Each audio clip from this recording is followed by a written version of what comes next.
هتعملي ايه لو اكتشفتي انك عايشة مع جثة ماتت من 20 سنة؟ مش بس عايشة معاها، انت خلفتي منها عيلين. القصة بدأت في السجل المدني وانتهت في محكمة الأسرة، وجاتلي عشان أقول لكم اللي حصل. بطلة قصتنا النهاردة كان كل أهلها بيحسدوها على حياتها الهادية، لدرجة إن أختها كانت بتبص في حياتها طول الوقت وتقول لها أحمد جوزك ده ملاك، يا ريت كان جوزي زيه، يا ريت كان جوزي ربعه. كانت بتبص دايما وتقول لها ده ما بيطلعلوش صوت، ده عمره ما بيعمل معاكي مشكلة، أنا جوزي دايما بيفتعل المشاكل. كانت بتحسدها على كل حاجة في حياتها. ما كانتش تعرف ان الملاك اللي معاها ده اللي ما بيطلعلوش صوت هو خايف يطلع له صوت ومرعوب احسن لما صوته يطلع يتكشف القصة اللي وراه. وقبل ما اكمل اي حاجة عايزة اسألك سؤال: هل الامان المبني على كذبة ممكن تكملي فيه، ولا لو ظهرت الحقيقة تهربي بعيالك وهترفضي تكملي حياة مبنية على كذبة؟ القصة بدأت لما سماح راحت بنفسها تعمل أوراق ليها ولأولادها، ودي تقريبا كانت أول مرة سماح هي اللي تروح وتبتدي تعمل حاجة رسمية بنفسها. كانت دايما بتسيب الخطوة دي لجوزها أحمد، وعشان دي أول مرة تخش السجل المدني، فلما قدمت الأوراق عشان تطلع ورق رسمي لشهادات ميلاد ليها ولأولادها، اكتشفت أو الراجل في السجل المدني قال لها اسم الزوج ده متوفي من 20 سنة، حضرتك بتطلبي حاجة غلط، في ورق غلط في اللي انت طالباه ده. فقالت له ده جوزي. روحت سماح وهي عارفة ان هي عايشة مع مصيبة في بيتها.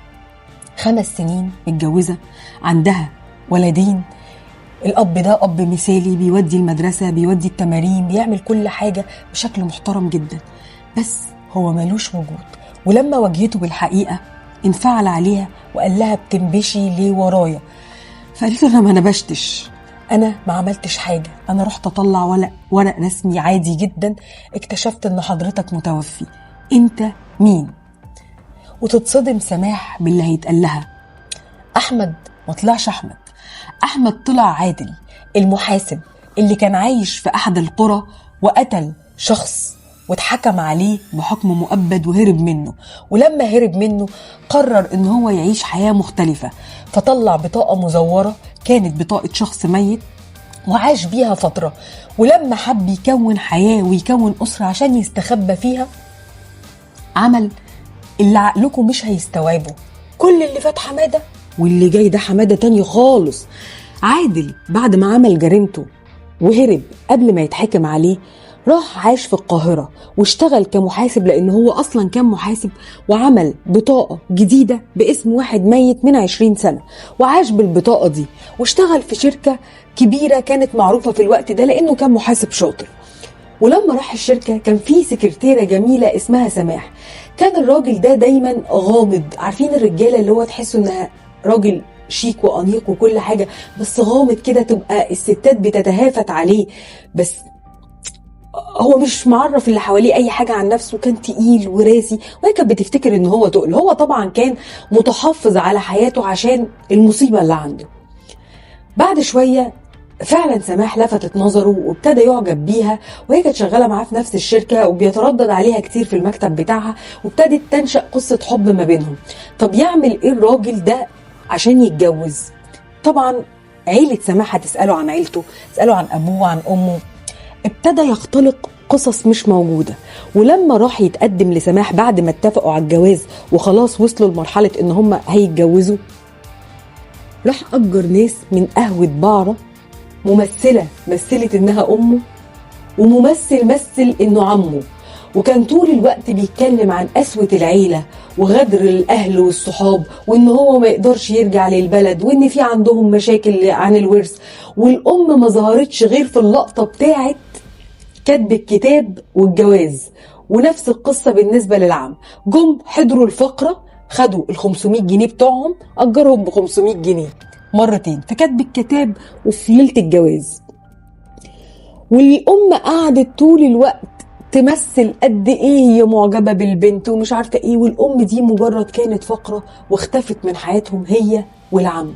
وبدأت الحياة الزوجية، وطول الوقت عادل بيصدر او احمد اللي كان دلوقتي احمد كان بيصدر لكل اللي حواليه ان هو عنده مشاكل دايما مع عيلته، مشاكل الورث، وقد ايه اهله قاسيين عليه، وان هو ملهمش غيرهم، وان دي كل عيلته في الحياة.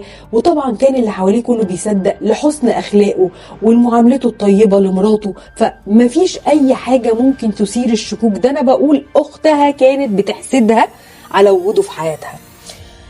واستمرت الحياة الهادية الجميلة اللي عمر ما حد تخيل ان الراجل ده عنده مشكلة. تخيلوا كام حد في حياتنا شايفينه ان هو شخص مثالي وهو وراه مصيبة كبيرة، لحد الزيارة المشؤومة بتاعة سماح للسجل المدني.